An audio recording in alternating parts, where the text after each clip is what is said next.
Majesty chatting with Prince Bernhard of the Netherlands.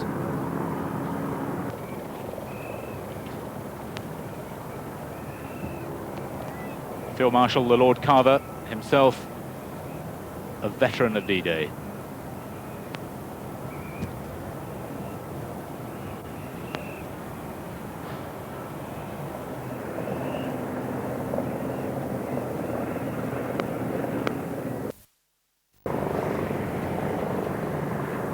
So Her Majesty preparing to review the international flotilla.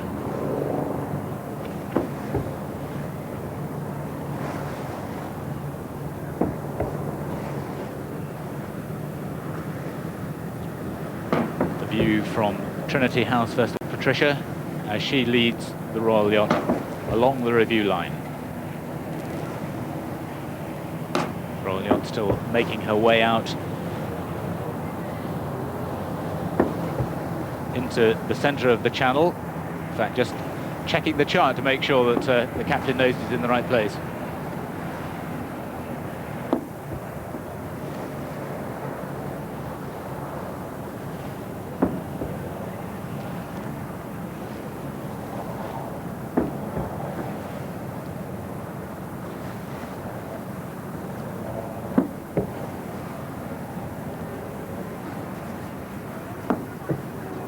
Where the Merlin was, of course, the ski ramp as well, the very clever design. That's now been modernised to a 13-degree ski ramp for launching the Harriers. Next in the line, one of two amphibious assault ships, HMS Fearless. The other one, Intrepid, is currently under refit in Portsmouth and is being kept in reserve. The mother ship of the landing craft, which are making their way off the beach.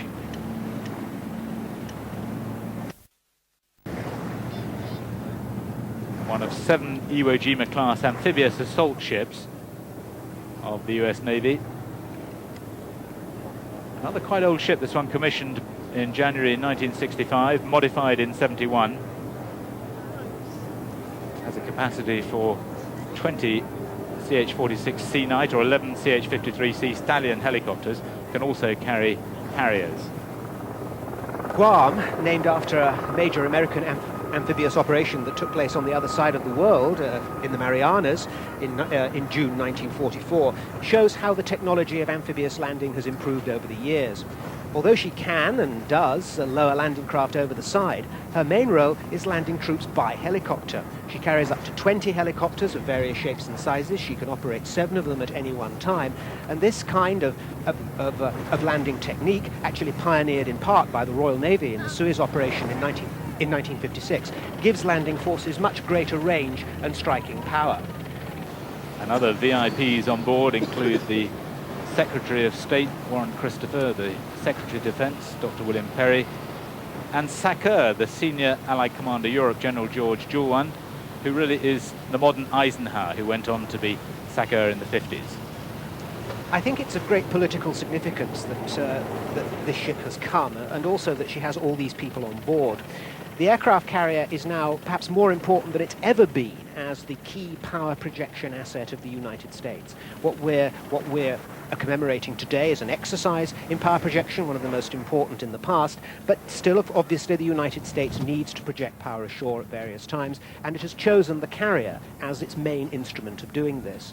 President Clinton's administration has decided to maintain a carrier fleet of quite considerable size, carrying aircraft such as the A6, and these ships provide basically a mobile air force, a mobile airfield, an airfield that can lose itself in the ocean, an airfield that is actually very hard for any hostile power to find, and even if it finds it, very hard to take out, destroy.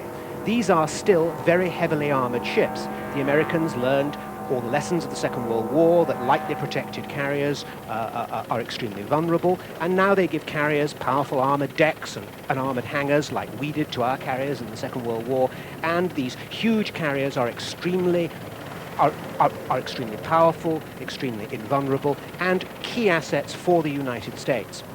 On board, of course, Vera Lynn and Bob Hope. will be providing entertainment, I think certainly on Monday, over in France.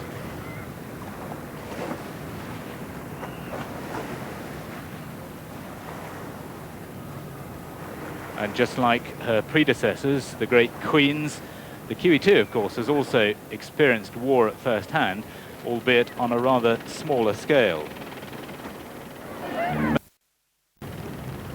I'm sure Admiral of the Fleet, His Royal Highness the Prince Philip, thoroughly enjoying all this.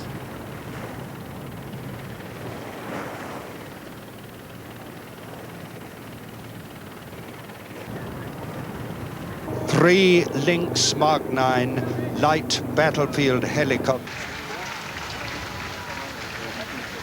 First, the Secret Service.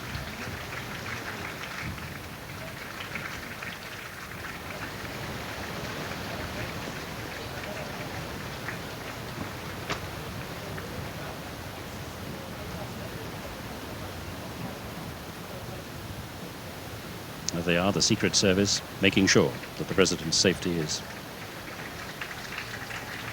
secure.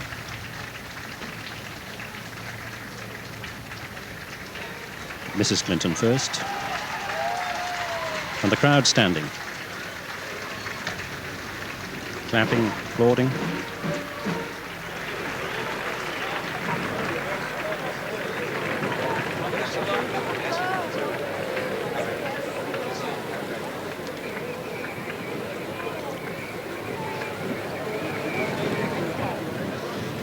Each Prime Minister in turn shakes the President's hand, and Mrs. Clinton. You had a busy day, I guess. Had a very busy, very good. Good day. That's good. Oh, very good. Yes, indeed.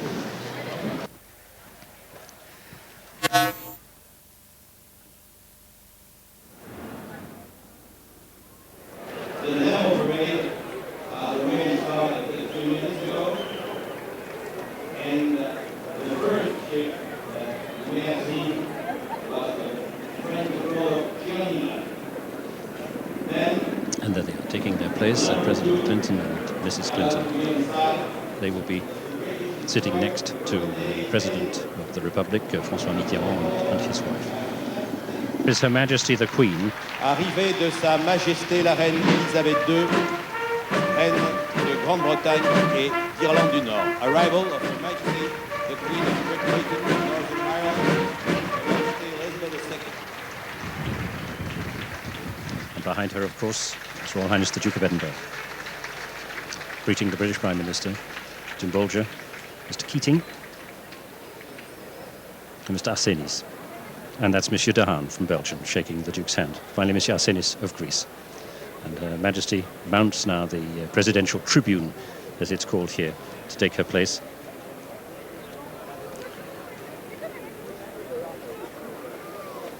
So, all now, the heads of government and the heads of state have arrived, save one, the French President, and the host of today's events here at Omaha.